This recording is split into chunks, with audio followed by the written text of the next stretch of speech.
Assalamualaikum Laskar Ngarit Bres dimanapun Anda berada. Jumpa lagi dengan saya Dr. Iwan Adisa di channel YouTube Sahabat Satwa TV yang akan berbagi tips dan informasi seputar hewan ternak. Laskar Ngarit, ada 10 pertanyaan yang di intro tadi sudah kita baca bersama. Kita langsung bahas satu persatu. Ihsan Suwito bertanya, Pak Dokter, obat cacing buat indukan yang baru melahirkan, apa ya dok yang bagus? Siap.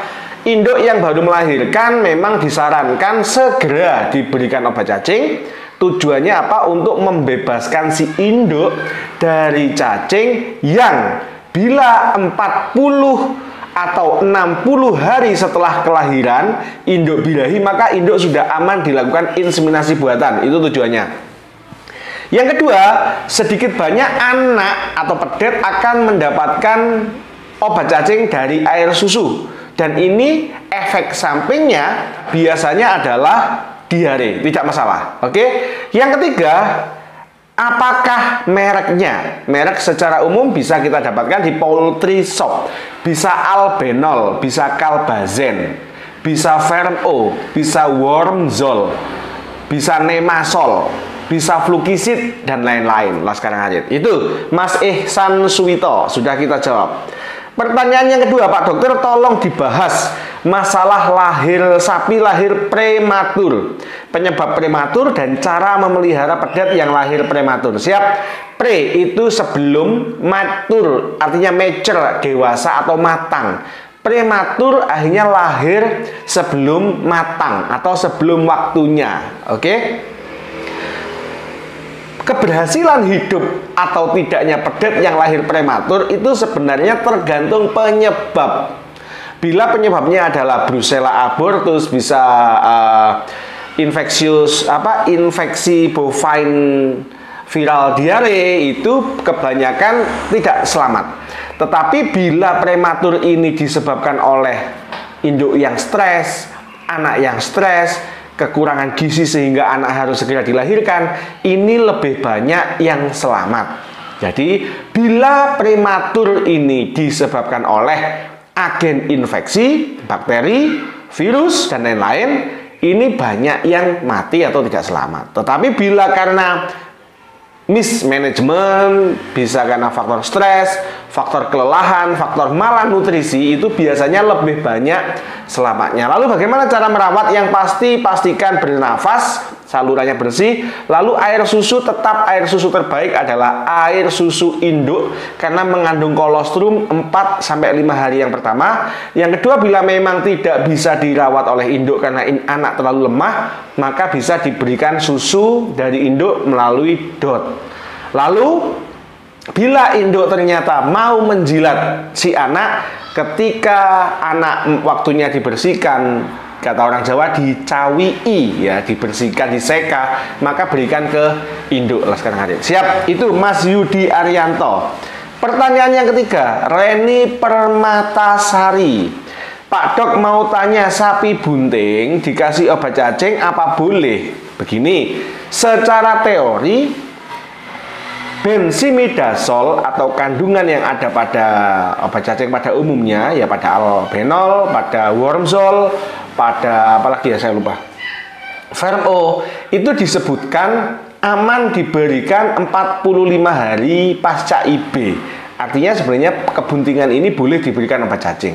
Tetapi bagi saya, bila kita bisa memberikan obat cacing ini sebelum bunting, maka berikanlah sebelum bunting. Takutnya ada faktor X yang kita nggak tahu nanti dampak negatifnya apa kepada si pedet, sehingga nanti kita akan menyalahkan, loh ini karena dikasih obat cacing. Jadi konkret sebenarnya ada, tetapi kalau saya yang ditanya, maka lebih baik obat cacing itu diberikan sebelum induk bunting atau induk dikawinkan. Laskar Ngarit. Oke, siap.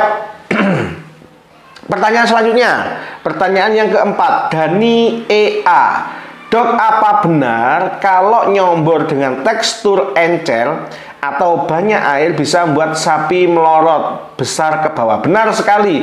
Juga akan berpengaruh ke tekstur daging, lebih banyak kadar airnya.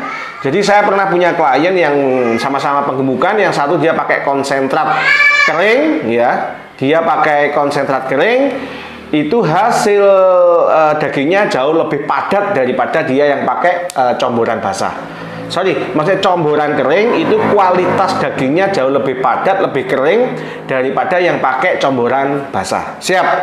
Dani EA, semoga bermanfaat. Pertanyaan yang ketiga, yang keempat, Mawar D. Mau tanya dok, supaya sapi banyak air susunya gimana ya dok? Sapi supaya banyak air susunya, yang pasti pastikan induk tidak mengalami kerusakan ambing dan puting. Artinya tidak rusak kelenjar maupun salurannya akibat dari mastitis atau perlukaan, radang, infeksi, nekrosis atau busuk atau terbentuk jaringan ikat, mati, ya. Pastikan itu dulu. Bila dalam posisi seperti ini ternyata ambingnya memang oke, keempatnya ini sudah oke, maka yang harus dilakukan adalah memastikan induk sudah diberikan obat cacing, nutrisi minimal terpenuhi, hijauan 10% kali berat badan, comboran bisa diberikan 1% berat badan, plus misalkan bisa mendapatkan konsentrat sapi perah, bisa diberikan konsentrat untuk sapi perah. Ini cukup signifikan membantu produksi air susu dari induk yang kondisinya normal. Laskar ngarit. Siap. Pertanyaan yang ke-6 ya. Safri dan Idan. Pertanyaannya, Bang, gimana sih cara merawat sapi bunting yang benar? Cara merawat sapi bunting yang benar. Yang pertama, jangan dikawinkan. Karena kalau sapi dikawinkan, serviknya kerobek, serviknya ketusuk, maka dia akan keguguran. Bila sapinya jenengan bunting tetapi keluar lendir dan jenengan manggil tukang kawin suntik, pastikan sudah dilakukan pemeriksaan dulu sebelum dilakukan IB. Ini yang pertama. Yang kedua, berikan makanan dan tambah secara kualitas dan kuantitas, karena sapi bunting dia selain harus memenuhi kebutuhannya, dia harus memenuhi kebutuhan pedet, dan dia harus menyiapkan produksi air susu, dan dia harus menyiapkan untuk proses persalinan. Jadi harus ditambah. Berapa persen tambahannya? 2-5% dari porsi sebelumnya. Oke? Yang ketiga, sapi bunting sebaiknya dijaga agar tidak menjadi lebih kurus dan tidak menjadi lebih gemuk, bukan menjadi lebih besar. Kalau lebih besar tentu karena ada penambahan bayi, tapi dia nggak boleh lebih gemuk. Antisipasinya apa? Antisipasinya adalah kesulitan melahirkan. Oke? Yang selanjutnya, sapi bunting sebaiknya sering dilepaskan bila kita punya apa? Bila kita punya halaman. Tujuannya supaya tidak terpleset di kandang. Oke? Yang kedua, bayinya bisa noto. Yang ketiga, antisipasi terjadinya broyong. Yang selanjutnya, merawat sapi bunting yang baik adalah tetap diberi makan, diberi minum, jangan dikurangi, dan jangan ditransportasikan. Tapek, nanti bisa keguguran. Oke, selanjutnya sapi bunting tidak boleh stres. Stres kepanasan, stres transportasi, stres diobati, juga hati-hati ya. Stres dinaikin pejantan lainnya, stres terintimidasi adanya mungkin anjing atau satwa yang ular misalkan, tidak boleh seperti itu. Lalu yang terakhir, mungkin cara merawat sapi bunting tetap disertai dengan doa, karena supaya rezeki kita tetap baik. Siap, matur nuwun. Pertanyaan selanjutnya, pertanyaan ke-6, Yatmanto Yatman, salam ngarit dari Aceh. Siap. Pak dokter, sapi yang susah makan gimana solusinya? Nah, ini berat. Susah makannya karena apa, Mas Yatmanto Yatman? Jadi jenengan evaluasi saja. Bila sapi tidak mau makan, jenengan evaluasi apakah sapi tersebut nafasnya ngos-ngosan, Apakah ada gejala susah berdiri atau bangun, atau ada gejala kembung, ada gejala batuk, ada gejala diare, atau ada gejala dingklang, matanya merah atau bengkak, keluar ingus, atau deredeg gemetar. Bila muncul 9 gejala ini, saran saya segera panggil dokter agar tidak terlambat. Siap? Oke. Dok, dari Setiawan, dok, bolehkah induk menyusui dikasih obat cacing? Kalau boleh, gimana dosisnya? Boleh diberi obat cacing, dianjurkan di 14 hari setelah melahirkan. Dosisnya ikuti saran dan anjuran yang dibeli. Misalkan albenol 200 kilo per bolus, ya sudah diberikan saja. Misalkan sapi kita 400 kilo dan kita takut karena menyusui, cukup diberi 1,5 bolus. Untuk berat 300 kilo juga boleh. Siap? Boleh, intinya boleh. Dosisnya sesuaikan dengan bolus yang kita berikan ke si sapi.